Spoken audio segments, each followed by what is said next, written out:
नमस्कार दोस्तों, मधुर कथाएं चैनल पर एक बार फिर से आपका हार्दिक अभिनंदन है। तो आज की मेरी कहानी का शीर्षक है दिवाली का उपहार। तो चलिए शुरू करते हैं आज की अपनी ये कहानी। आज सुबह से ही घर में काफ़ी चहल पहल थी और इस चहल पहल को देखकर सुमन जी बहुत खुश थी, क्योंकि उनका बड़ा बेटा और बहू मुंबई से दिवाली का त्यौहार मनाने के लिए घर आए हुए थे। हर बार वे लोग ठीक दिवाली के दिन आते थे, परंतु इस बार उनके बड़े बेटे संजीव को ऑफिस से 5 दिन की छुट्टी मिली थी, इसलिए वह पूरा त्यौहार मनाने के लिए अपने परिवार के साथ घर आया हुआ था।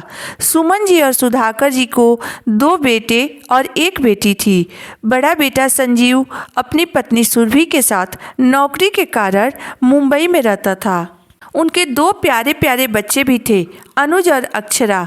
वहीं छोटा बेटा सुमित अपनी पत्नी भूमि के साथ सुमन जी के साथ ही रहता था और यहीं रहकर जॉब करता था।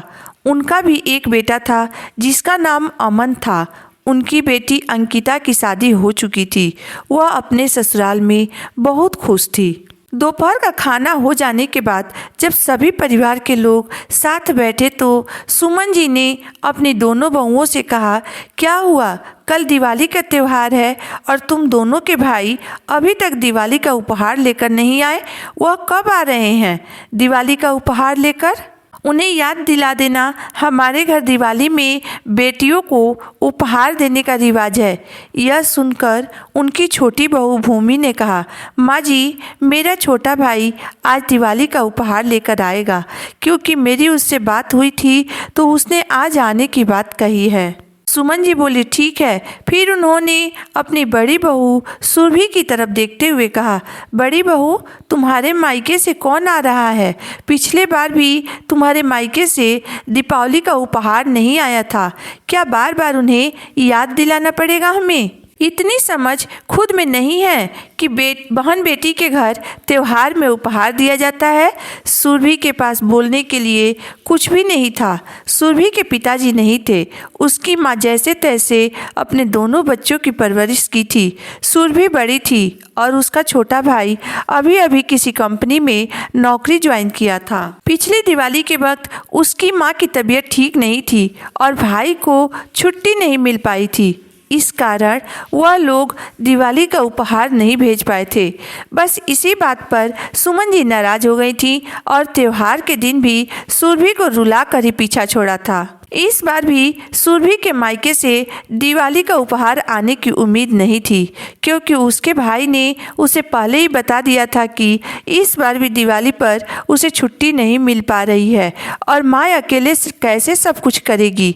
इसलिए जैसे तैसे सुरभि ने हिम्मत करके अपनी सास से कहा, माँ जी, इस बार भी मेरे मायके से दिवाली पर उपहार आने की उम्मीद कम है। यह सुनकर सुमन जी गुस्साते हुए बोली, क्यों, अब क्या हो गया तुम्हारे मायके में जो दिवाली का उपहार नहीं आएगा? तब सुरभि बोली, माँ जी, मेरे भाई को छुट्टी नहीं मिली है और आप समझ सकती हैं कि माँ अकेले कैसे सब करेगी। उनकी तबीयत भी ठीक नहीं रहती है। यह सुनकर सुमन जी बोली, तो मैं क्या करूँ? जो रिवाज है वो तो करने ही पड़ेंगे ना। मैंने किसी की छुट्टी का या मजबूरी का ठेका लेकर नहीं रखा है। जो रिवाज है वह तो करना ही पड़ेगा। अगर रिवाज पूरा नहीं कर सकते थे तो मेरे घर में बेटी की ब्याह क्यों की? मुझे नहीं पता था। जैसे भी हो, उन्हें मेरे घर का रिवाज पूरा करना ही पड़ेगा। यह सुनकर सुरभि के आंखों से आंसू बहने लगे, लेकिन अपना दुख वह कहे भी तो किससे? कोई कुछ सुनने वाला भी तो नहीं था वहाँ, या फिर सुमन जी के सामने किसी को कुछ कहने की हिम्मत नहीं थी। सुरभि की बेटी नन्ही अक्षरा अपने दादी तथा माँ की बातों को चुपचाप सुन रही थी, लेकिन उसने अपनी दादी के सामने कुछ नहीं कहा, वरना उसे भी डांट खानी पड़ जाती।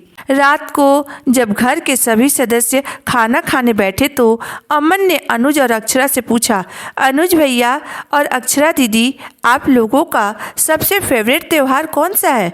अनुज ने कहा कि उसका फेवरेट त्यौहार दिवाली है। वहीं अक्षरा ने कहा, मुझे कोई त्यौहार पसंद नहीं है। यह सुनकर सभी लोग अक्षरा की तरफ देखने लगे। तभी उसके पापा संजीव ने कहा, क्यों अक्षरा बेटा, आपको कोई त्यौहार क्यों पसंद नहीं है? तब वह रोते हुए बोली, क्योंकि मेरे पापा की इतनी हैसियत नहीं है कि वो हर त्यौहार पर हमें अपने पैसों से कपड़े तथा मिठाई दिला सकें। इसलिए हर त्यौहार पर मम्मी को दादी का डांट सुनना पड़ता है और डांट सुनकर वह रोने लगती है। यह तुम क्या कर रही हो बेटा?